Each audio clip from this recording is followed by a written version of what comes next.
우리 계속해서 느헤미야에 있는 말씀을 함께 나누고 있는데요. 이제 오늘은 이제 드디어 7장, 6장을 지나서 7장에 있는 말씀을 함께 나누게 되었습니다. 심리학 용어 가운데에 회복 탄성력이라는 단어가 있습니다. 회복 탄성력. 오늘 제목이 영적 회복 탄성력이죠.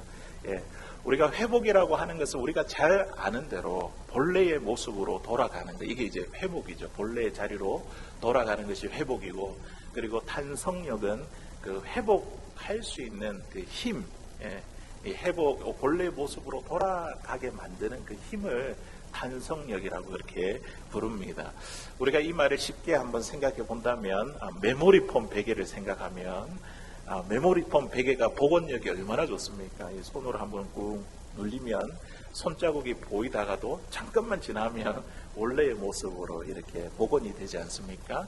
이렇게 복원되는 모습이 회복이고, 그리고 그 회복까지 이루어지는 그 시간, 얼마나 잘 회복이 이루어지는가, 이게 탄성력이죠. 심리학자들이 말하는 회복 탄성력은요, 우리 인간이 심각한 삶의 고난 가운데 다시 일어설 수 있는 능력, 이 마음의 근력을 말하고 있습니다. 이 마음의 근력이 이렇게 단단하고 이 근력이 좋으면 좋을수록 이런 회복력이 빠르다는 그런 이야기죠. 우리 인생의 여러 가지 어려운 문제와 위기로 인해서 우리의 삶이 송두리째 무너져 내리는 그런 일을 경험할 때가 많습니다. 그럴 때에 우리가 다시 돌아가기가 참 힘들지 않습니까? 일상생활로 돌아가기가 너무 어려울 때가 있는데요. 그때가 언제입니까? 내가 계획했는데 또 하는 일마다 이게 잘 안 되고 이 계획이 진행이 되지 않고 막히게 될 때에, 또 실패하게 될 때에, 또 내 삶 가운데 이런 걸 한 번도 생각해 보지 못했는데 예기치 못한 일이 우리의 삶 가운데 일어났을 때, 내 건강이 상하게 되거나 잃게 되거나, 아니면 내가 사랑하는 사람이 갑자기 떠나게 될 때에, 그러면 우리 삶이 막 무너져 내립니다. 맞죠? 송두리째 무너져 내려서 무기력해져서 참 일상생활로 돌아가기가 어렵다는 것이죠. 오늘 말씀에 나오는 우리 느헤미야와 그 유다 백성들, 이들의 모습을 보면 참 바벨론에 의해서 이들이 멸망당했지 않습니까? 이 나라가 멸망당하고 전쟁으로 인해서 사랑하는 가족을 잃어버리고, 또 남은 자들은 포로로 붙잡혀가고, 이 성벽은 우리가 지난번에 나눈 대로 140여 년 동안 무너져 방치되어 있고, 이들에게 집도 없고 직장도 없고, 또 그들은요 남은 생애를 정말 실패자로, 그리고 낙오자로 그렇게 살아야 했습니다. 그들에게 있어서 참 얼마나 무기력하겠습니까? 무너져 있는 그 삶, 일상생활로 돌아가기가 정말 힘들 것 같습니다. 하나님과 사람들에 대한 원망과 불평과 증오심이 가득할 것 같습니다. 이러한 심각한 고난 가운데서도 다시 일어설 수 있는 것이 바로 회복 탄성력인데요. 사람들 가운데 이 회복 탄성력이 높은 사람이 있어요. 좋은 사람이 있습니다. 마음의 근력이 아주 단단한 사람이 있는데요. 이 사람들을 보면 어떤 일 가운데도 참 긍정적이고 인내심이 많고, 또 노력과 의지로 이 고난들을 이겨내려고 합니다. 그런데 이거는 이제 우리 심리학자들이 말하는 이 회복 탄성력인데, 우리는 이제 이것이 아니라 우리는 신앙인이지 않습니까? 우리 신앙인들에게 있어서 이 회복 탄성력은요, 좀 더 다른 차원이 있습니다. 마음의 근력과 다릅니다. 심리학자들은 이렇게 이야기하죠. 우리 사람들이 긍정의 힘과 같이 내 마음속에 주문을 외우면 심리적인 이런 요법으로 마음의 안정을 찾을 수 있다, 이렇게 이야기를 하죠. 어려운 일을 만났을 때 그래, 다 괜찮아질 거야, 이렇게 마음으로 막 이렇게 주문을 외우는 것이죠. 이게 이제 심리적인 그런 완화시키는 심리적인 요법. 그런데 우리 신앙인은 그거를 말하고 있는 것이 아닙니다. 또 이 상담가들은 이렇게 이야기해요. 그래도 감사해야지. 없는 것보다 내게 있는 것이 더 많잖아. 나보다 어려운 형편에 있는 사람들이 많은데, 그렇게 비교하면서 마음의 위안을 얻게 만드는 그런 감사요법도 아닙니다. 우리 신앙인들이 긍정의 삶 그리고 감사의 삶을 살 수 있는 이유는요, 우리 마음에 근력이 있는 것이 아니에요. 근력 때문이 아니라 우리에게는 뭐 때문에 긍정의 삶, 감사의 삶을 살아갈 수 있냐면 하나님을 의지하는 믿음 때문입니다. 이것이 제가 여러분들에게 이제 말하고 싶은 영적 회복 탄성력이라고 그렇게 부르고 싶습니다. 하나님만이 나의 소망이 되시고 위로가 되시며 나의 능력이 되시기에 우리는요, 긍정의 삶, 또 감사의 삶을 살아갈 수 있는 것입니다. 마음의 근력이 내 삶을 회복하는 것이 아니라 하나님이 우리의 삶을 회복시켜 주신다는 것이죠. 이게 이제 신앙인들과 안 믿는 사람들과의 다른 점이라는 것이죠. 느헤미야를 보면요, 이 영적 회복 탄력성이 굉장히 좋은 사람입니다. 그는 앞서 이 예루살렘에 무너진 성벽과 이 유다 백성들의 그 형편을 들으면서 그 마음이 무너져 내렸습니다. 수일 동안 앉아서 눈물을 흘리며 울었습니다. 그는 민족이 당하는 슬픔과 아픔 때문에 그의 삶을 어떻게 해야 될지 모르는 그런 상황 가운데에 그가 행했던 것이 무엇이었습니까? 금식과 기도였죠. 하나님께. 하나님을 의지하는 믿음, 이게 그에게 있어서 영적 회복 탄력성입니다. 그런 가운데서 그는 하나님의 꿈을 발견했습니다. 하나님의 꿈이 이루어질 것에 대한 기대와 소망으로 유다 백성들과 함께 일어났죠. 그래서 뭘 했습니까? 성벽 건축을 하기 시작했습니다. 그런데 이렇게 성벽을 건축하는 가운데서도 계속해서 끝까지 방해하는 일당들이 있었죠. 산발락과 그의 일당들. 성문 달기까지 마지막까지 공사를 해방 놓았지만 그것이 중지되지가 않았고 단 52일 만에 성벽이 완성되는, 성벽 공사가 완성되는 놀라운 회복이 그들 가운데 일어났습니다. 누가 행하신 거라고요? 하나님께서 느헤미야와 그 유다 백성들을 통해서 행하신 그런 역사죠. 놀라운 기적이죠. 사랑하는 성도 여러분, 우리에게 있어서 지금 우리의 삶을 한번 보시기를 바랍니다. 내 삶이 무엇 때문에 무너져 내리고 또 엉망진창이 되고 또 내 삶이 다른 것에 성들이째 다 빼앗겨 버리고 이것 때문에 내가 무기력해져 가지고 다시 일어설 수 없고 또 일상생활로 돌아오기 힘든 그런 문제 어려움이 우리 가운데 무엇이 있습니까? 이런 문제를 경험하면서 내가 본래 이런 사람이 아닌데 그렇게 우리를 스스로를 자책하며 일상생활로 돌아가기를 힘겨워하고 있는 것은 아닙니까? 하나님께서 저와 여러분들에게 어떤 문제와 어려움 앞에서도 다시 일어날 수 있는 영적 회복 탄력성을 저와 여러분들에게 주셨습니다. 하나님께서 이렇게 세워주신다는 것이죠.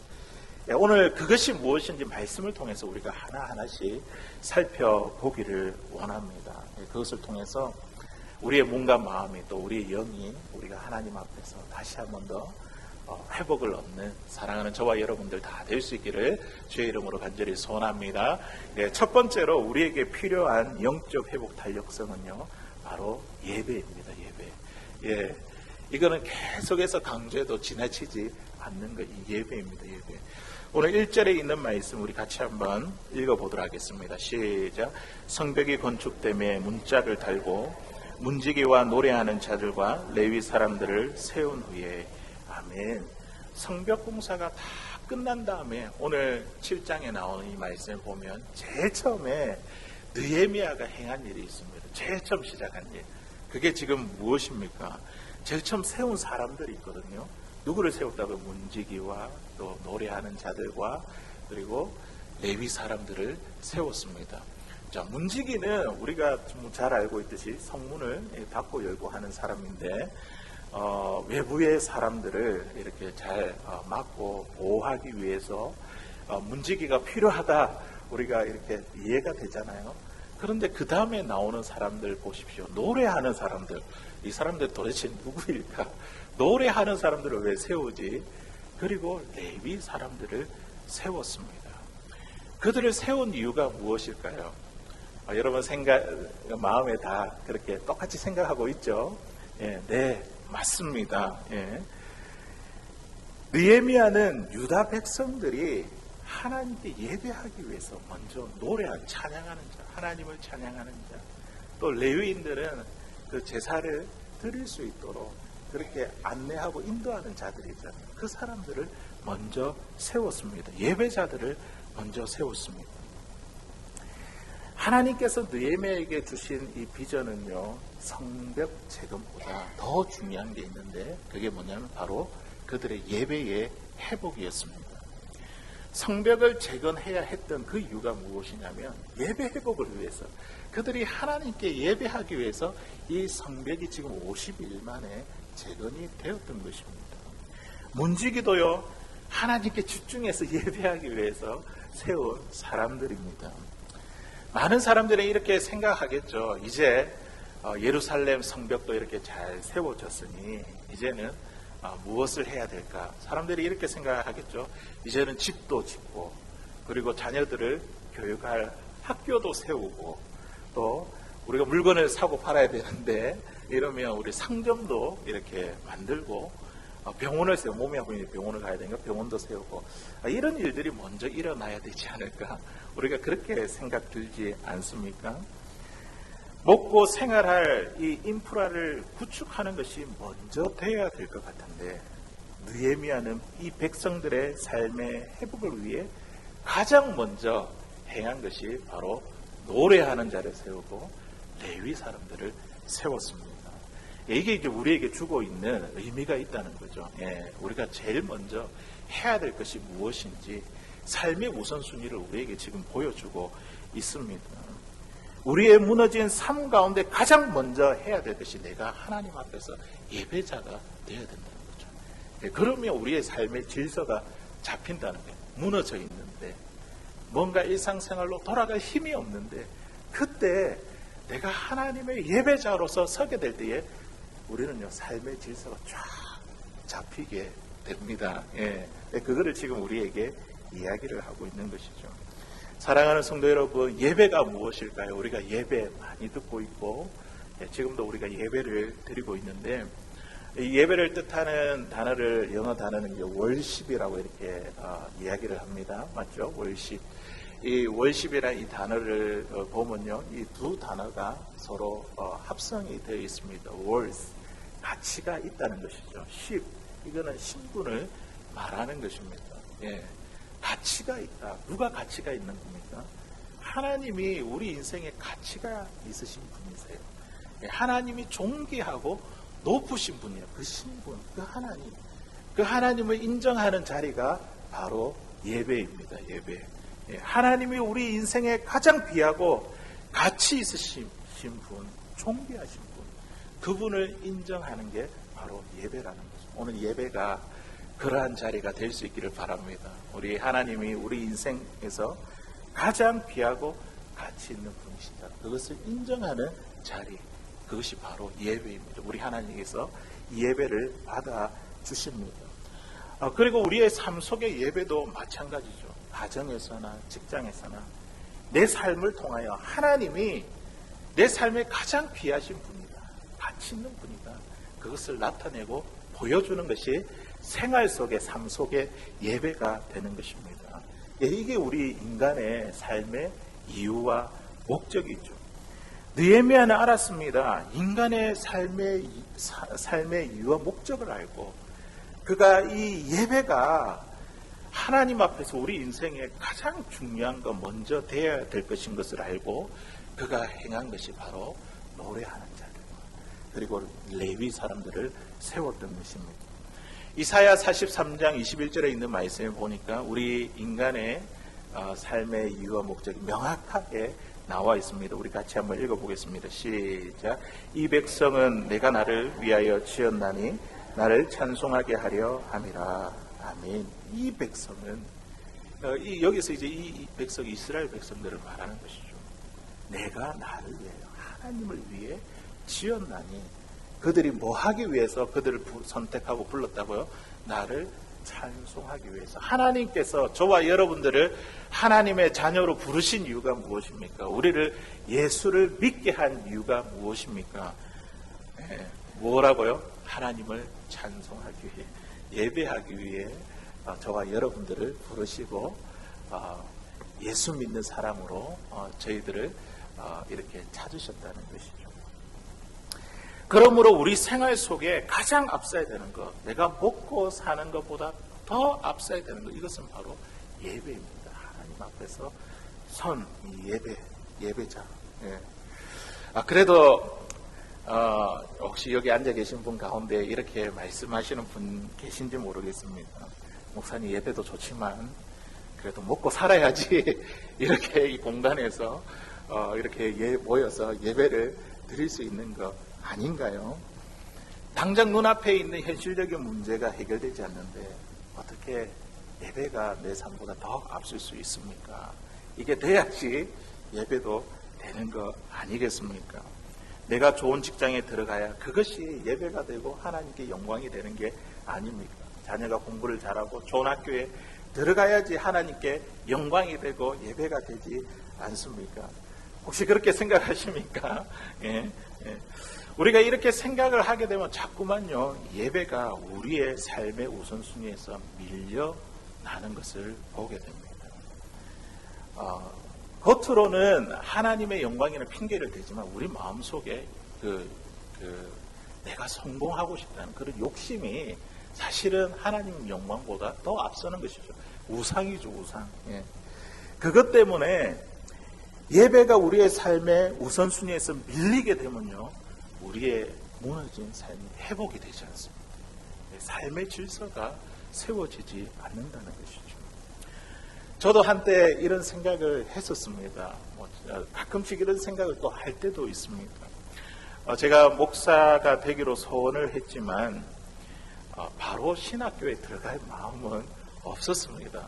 이제 들어가면 아버지를 보니까 내 모든 삶은 끝이다, 내 삶은 없다, 이렇게 생각되니까 바로 들어가고 싶은 생각이 없었습니다. 사회생활을 좀 하다가 돈도 모으고 기반을 잡아서 목사가 되면 이게 더 하나님께 영광이 되지 않을까. 겉은 그런데 속은 제 욕심으로 가득 찬 것이죠. 더 많이 배우고 어느 정도 사회적인 위치도 갖추고 재력도 있어야지 어려운 사람도 도울 수 있지 않을까. 겉은 그랬는데 속은 제 욕심이죠, 욕심. 이러한 사람이 복음을 전하면 전도하기도 쉬울 텐데 이게 더 효과적이지 않을까. 그때 저의 자신을 생각하면요, 참 너무 부끄럽기가 짝이 없습니다. 목회는 내 능력으로 하는 게 아니라 하나님께서 하는 것인데, 참 그것을 생각하면 좀 너무나 부끄럽습니다.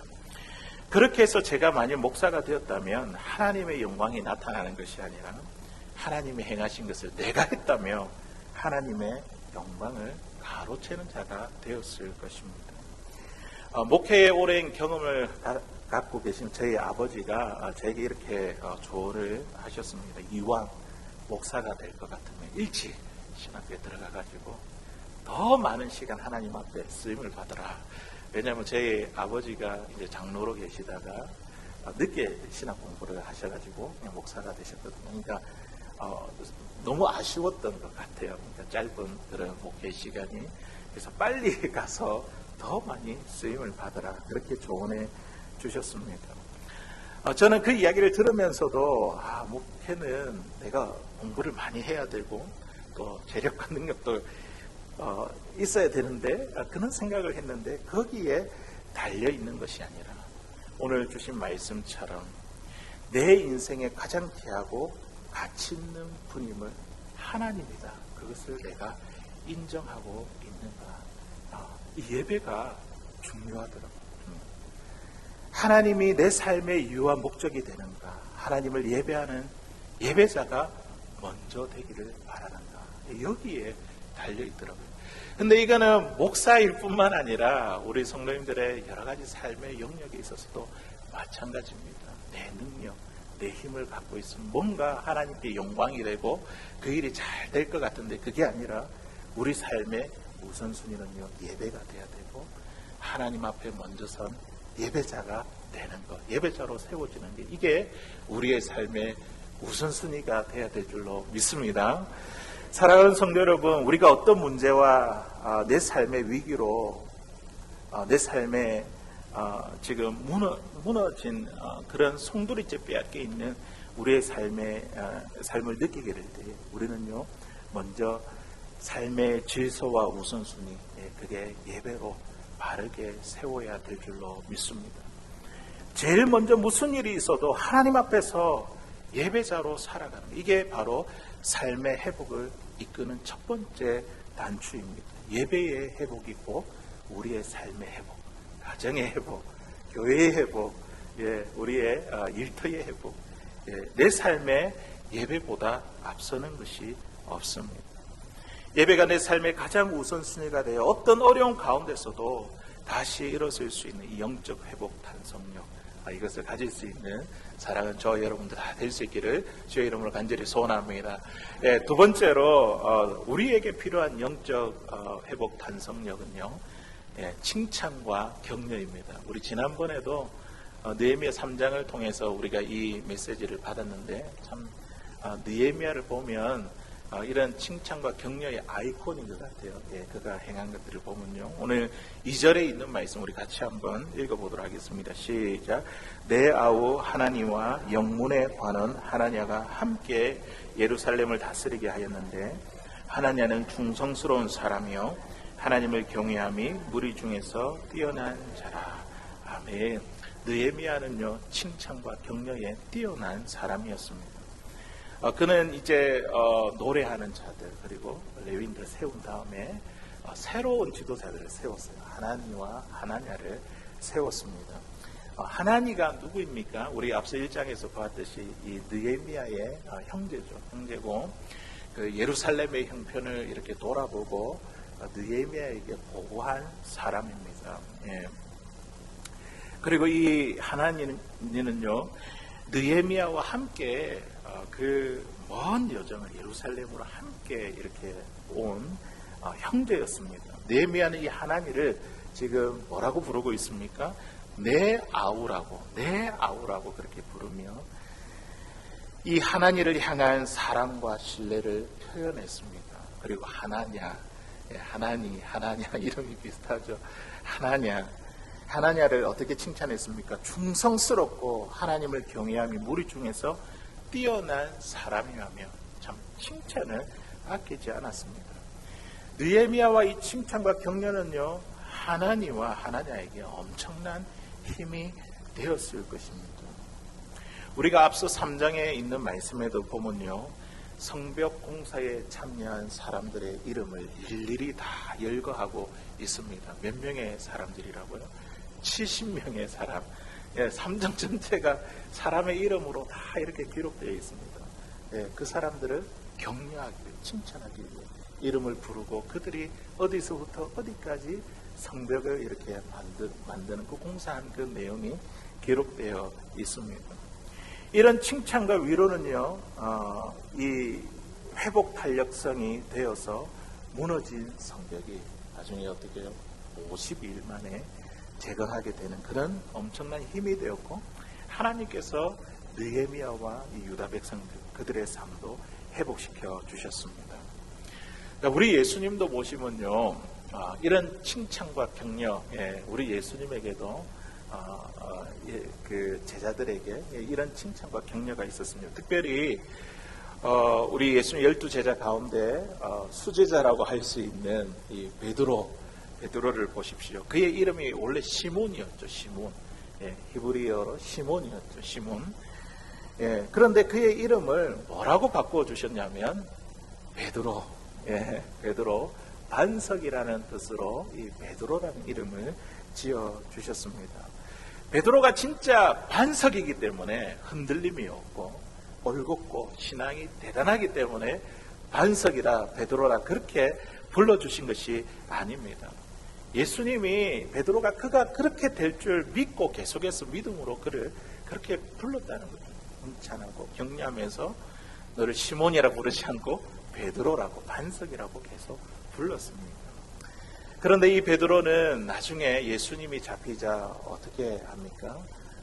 예수님을 3번이나 부인을 합니다. 그것도 저주하기까지 예수님을 모른다고 3번이나 부인했습니다. 날개 2번이 울자 그가 예수님의 말씀이 기억났습니다. 네가 나를 3번 부인할 것이다. 그 예수님의 말씀에 이 베드로는요, 마음이 무너져 내려 한없이 눈물을 흘리며 통곡했습니다.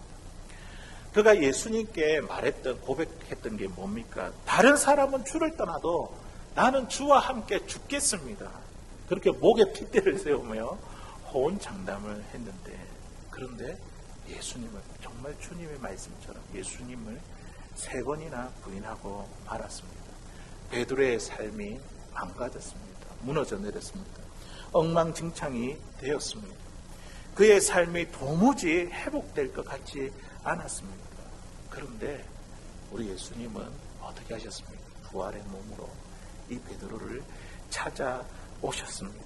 그러면서 베드로에게 이렇게 이야기하는 거죠. 네가 나를 사랑하느냐? 네가 나를 사랑하느냐? 3번이나 같은 말씀을 가지고 이 베드로를 격려하셨습니다.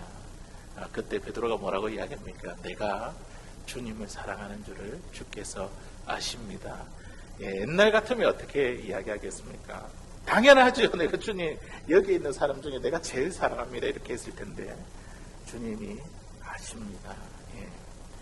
그리고 나서 예수님께서 베드로를 격려했습니다. 내 양을 치라, 내 양을 먹이라 말씀으로 그를 격려하셨습니다.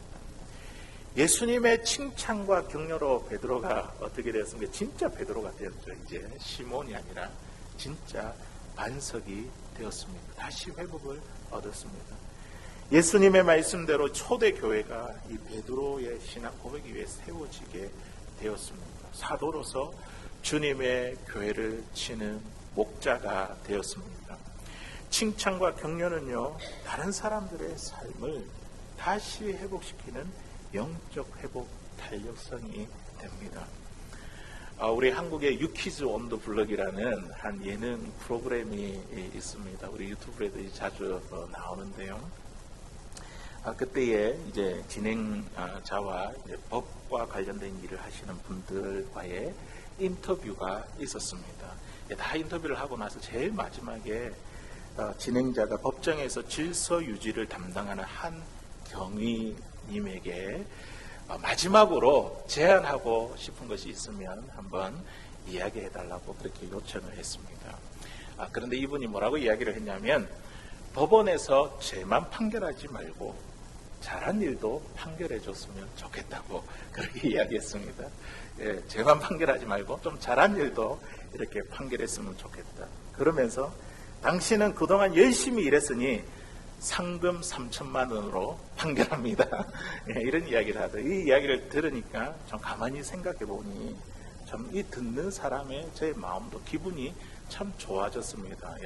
이런 칭찬, 이런 격려를 들으니까 참 마음에 큰 힘이 되고 위로가 되더라고요.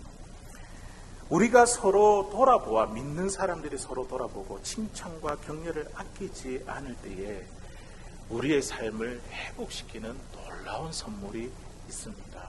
그것이 뭐라고 이야기하냐면, 주님께서 내가 주는 평안이다, 이렇게 우리에게 약속하고 있습니다. 요한복음 14장 27절에 있는 말씀 우리 같이 읽어보겠습니다. 시작. 평안을 너에게 끼치노니 곧 나의 평안을 너에게 주노라. 내가 너에게 주는 것은 세상에 주는 것과 같이 아니하니라. 너희는 마음에 근심하지도 말고 두려워하지도 말라.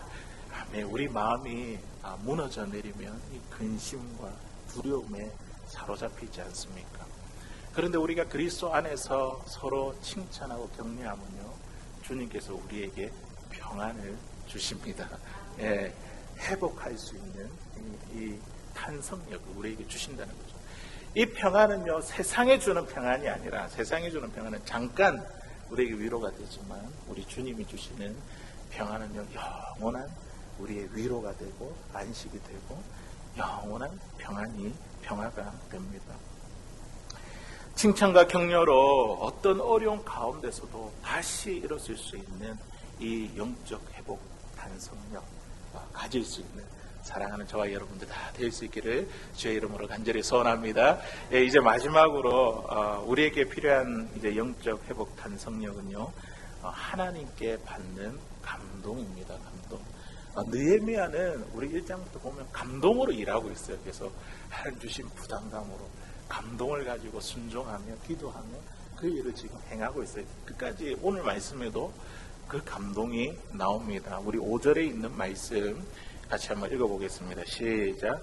내 하나님이 내 마음을 감동하사 귀족들과 민장들과 백성을 모아 그 계보대로 등록하게 하심으로 내가 처음으로 돌아온 자의 계보를 얻었는데 거기에 기록된 것을 보면 아멘. 만일 느헤미야가 이 성벽 재건을 한 것, 이것을 이제 이룬 것, 성공한 일, 성벽 재건을 이룬 일이 전부라고 한다면 느헤미야 이 성경은요 6장에서 끝이 나야 됩니다. 왜냐하면 6장에서 이제 끝이 났잖아요. 성벽을 다 50일 만에 다 재건을 했다. 끝이 나야 됩니다. 그런데 이 느헤미야 성경은 몇 장까지 있죠? 13장까지 있습니다. 아직도 할 이야기들이 많이 남아 있다는 것이죠. 느헤미야가 1장에서 6장까지 한 일은요, 이제 본격적으로 할 일이 있다는 거예요. 7장부터. 본격적으로 이루어질 어떤 일을 지금 하기 위한 준비였는데, 그 이루어질 어떤 일이 무엇입니까? 그것이 바로 예루살렘에 사는 유다 백성들의 예배의 회복이었습니다. 예배의 회복을 위해서 지금 1장부터 6장까지 이 성벽 재건이라는 이 과제를 지금 이루어 왔습니다. 성벽 재건 공사도 끝났고 성문짝도 달았지만 그런데 여전히 예배가 시작되지 못한 상황 가운데 있었습니다. 그 이유를 4절에서 이렇게 이야기합니다. 그 성읍은 광대하고 그 주민은 적으며 가옥은 미처 건축하지 못하였음이니라. 예배드릴 사람이 없다는 거예요. 예배드릴 사람이. 느헤미야는 문제기와 노래하는 자들과 레인도 세웠는데, 지도자들도 세웠는데, 예루살렘 성은 크고 넓은데 거기에 사람이 없다는 거예요. 사람이 너무 적고, 그리고 사람이 살 수 있는 제대로 지은 집도 없었다고 이야기를 하고 있습니다. 여전히 예배드릴 여건이 충족되지 못했습니다. 사람들이 다 어디 갔을까요? 1차 포로기한, 2차 포로기한, 이 느헤미야는 3차잖아요. 근데 그 사람들이 다 어디 갔습니까? 이 성벽이 무너져 내리니까 성 안에 살 수 없는 거예요. 다 흩어져 가지고 살았던 것입니다. 이때 느헤미야는 또다시 하나님께 기도를 드렸습니다. 그때 하나님께서 느헤미야의 마음에 감동을 주셨습니다. 하나님께 주신 감동은 무엇입니까? 예루살렘 성에 살아야 할 사람을 다시 찾아 모이게 하는 것이었습니다. 하나님은 느헤미야에게 처음으로 돌아온 자, 그러니까 1차 포로기한으로 돌아온 자들의 명단, 이 계보를 얻게 하셨습니다. 7절부터 있는 말씀에 보니까 사람 이름이 좀 나오잖아요. 그 지도자들이잖아요. 먼저 7절에 보니까 그 유다 백성들의 지도자들이 쭉 열거하고, 그리고 8절부터 마지막까지 그 포로기한에서 돌아온 유다 백성들의 사람들의 이름이 다 낱낱이 기록되어 있습니다.